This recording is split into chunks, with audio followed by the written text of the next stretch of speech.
Hey Rebel Rouser, I'm Alan Voivod and this is Star Wars 7x7. We're at episode number 1684 today, and thank you so much for joining me for it. Thank you for subscribing to the show if you're doing that already, and thank you so much to our patrons of the show who are helping to make this possible for you every single day. And you can learn more about becoming a patron at patreon.com/SW7x7. And today we're going to be talking about the Living Force and the Cosmic Force one more time. We're going to be wrapping up that conversation because, quite honestly, we may have overthought it here, and by we, I mean me, as far as what the actual awakening is. And giving you the difference between the Living Force and the Cosmic Force, well, you know, that's all well and good as we did on Sunday's episode, and still stand by everything there. But I think I've used the difference between the Cosmic Force and the Living Force to do some mental gymnastics that maybe perhaps aren't warranted. And so we're going to set the record straight on that. And we're also going to, dive into a little, fun speculation territory as well.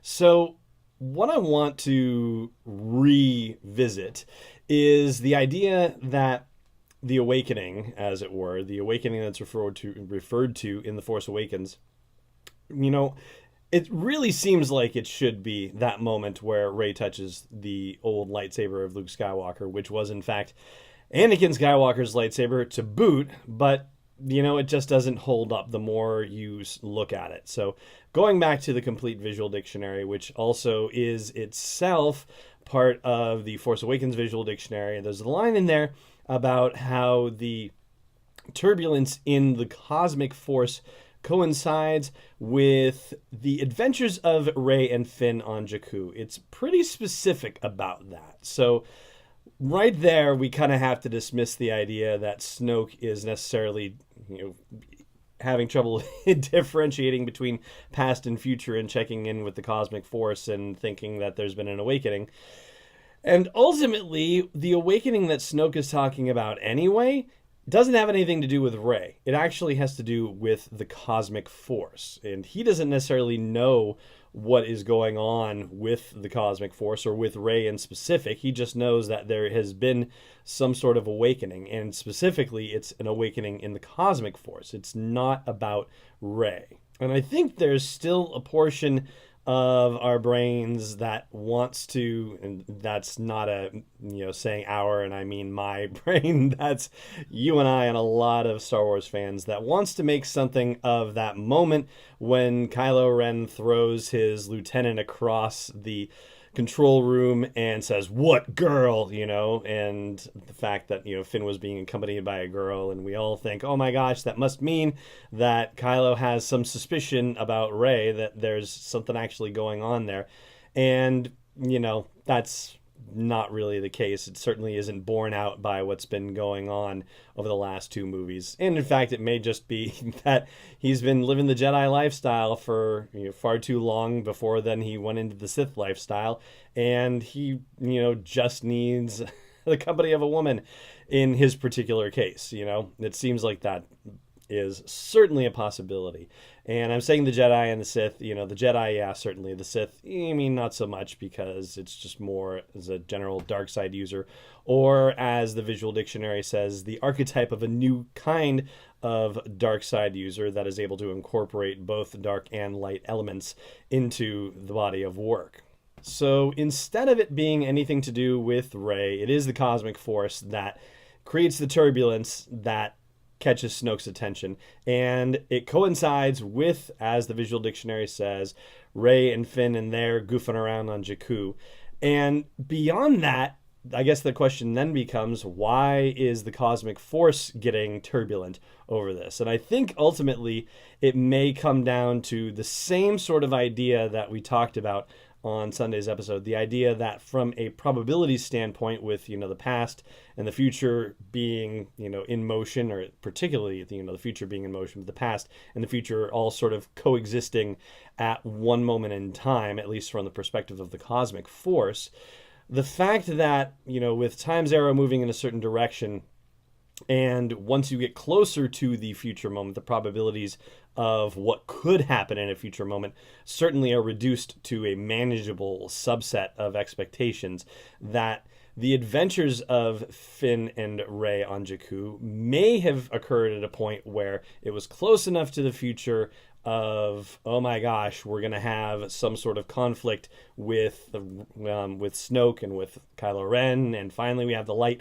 rising to meet the darkness, and it was, that particular activation that had something to do with it. Then, this is where you can get into speculation territory. Why is it that that particular moment happened to awaken whatever, force sensitivity, force activity in Rey? I mean, is it just the crisis thing that we talked about in a previous episode? Or is there something more malevolent at work? I mean, we already know that the Emperor and or Darth Plagueis did some fiddling with midichlorians to create the embryo of Anakin Skywalker. So is it possible that Snoke and or Kylo Ren, probably not Kylo Ren, right? Doesn't seem right. But could Snoke have anything to do with getting Rey's force abilities to awaken? And I actually don't think that's possible. And the primary reason why is that even though Kylo Ren was sort of found lacking in Snoke's eyes at the beginning of The Last Jedi, and that he'd been bested by, somebody with no experience, no training whatsoever, Snoke did not actually make any attempt to convert Rey to the dark side of the Force. And already we know that she's not going because Kylo Ren couldn't get her to turn to the dark side of the Force, or to, say, hey, yes, I'll be your teacher, or anything like that at the end of The Force Awakens.